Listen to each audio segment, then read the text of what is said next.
Hello.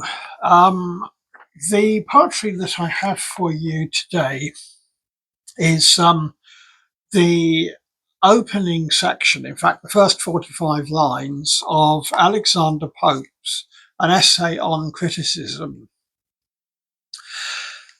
"'Tis hard to say if greater want of skill appear in writing or in judging ill. But of the two, less dangerous is the fence to tire our patience than mislead our sense. Some few in that, but numbers err in this. 10 censure wrong for one who writes amiss. A fool might once himself alone expose. Now one in verse makes many more in prose. 'Tis with our judgments as our watches. None go just alike, yet each believes his own. In poets, as true genius is but rare, true taste as seldom is the critic's share. Both must alike from heaven derive their light, those born to judge as well as those to write. Let such teach others who themselves excel, and censure freely who have written well. Authors are partial to their wit, 'tis true, but are not critics to their judgment too?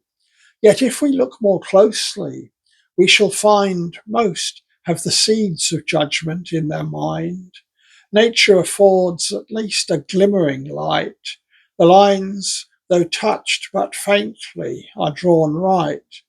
But as the slightest sketch, if justly traced, is by ill colouring but the more disgraced, so by false learning is good sense defaced. Some are bewildered in the maze of schools, and some made coxcombs nature meant but fools. In search of wit, these lose their common sense, and then turn critics in their own defence. Each burns alike who can or cannot write, or with a rival's or an eunuch's spite. All fools have still an itching to deride, and fain would be upon the laughing side. If Mevius scribble in Apollo's spite, there are who judge still worse than he can write.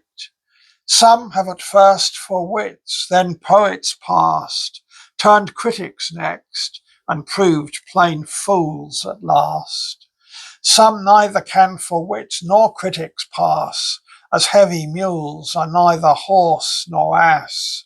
Those half-learned witlings numerous in our isle, as half-formed insects on the banks of Nile. Unfinished things one knows not what to call, their generation so equivocal. To tell 'em would 100 tongues require, or one vain wits that might 100 tire.